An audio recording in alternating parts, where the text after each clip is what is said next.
গ্রামের বাড়ির জমিদাররা তাদের এলাকা জুড়ে এই ধরনের লোহার বেড়া দিয়ে রাখতো, শত শত হাজার হাজার লক্ষ লক্ষ টাকা খরচ করে বাসার বারান্দা তৈরি করত।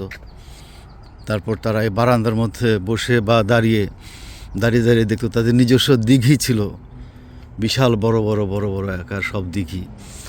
রাজারা তার অধিকারী ছিল, পদ্ম ফুল ফুটতো দিঘিতে, আর সেখানে মাছ ধরতো, আর দিঘির মধ্যে হাঁস খেলা করতো।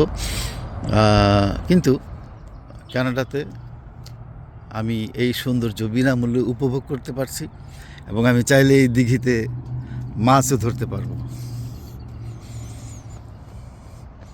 কারণ এটা হচ্ছে জনগণের জন্য। সবাই এখানে চলাফেরা করছে। বিদেশেতে অনেক টাকা, বাড়িতে গেলে পকেট ফাঁকা। বিদেশেতে অনেক টাকা, বাড়িতে গেলে পকেট ফাঁকা। সেই জন্যে আমরা বাড়িতে যাই না ভাইজান, সেই জন্যে আমরা বাড়িতে যাই না। বিদেশে কাম কইরা খাই, জুয়া খেলি না ভাইজান। বিদেশে কাম কইরা খাই, জুয়া খেলি না। বিদেশে কাম কইরা খাই, জুয়া খেলি না ভাইজান। বিদেশে কাম কইরা খাই, জুয়া খেলি না। বিদেশে কাম কইরা খাই, জুয়া খেলি না ভাইজান। বিদেশে কাম কইরা খাই, জুয়া খেলি না। বিদেশেতে অনেক টাকা, বাড়িতে গেলে পকেট ফাঁকা। বিদেশেতে অনেক টাকা, বাড়িতে গেলে পকেট ফাঁকা। সেই জন্যে আমরা বাড়িতে যাই না ভাইজান, সেই জন্যে আমরা বাড়িতে যাই না।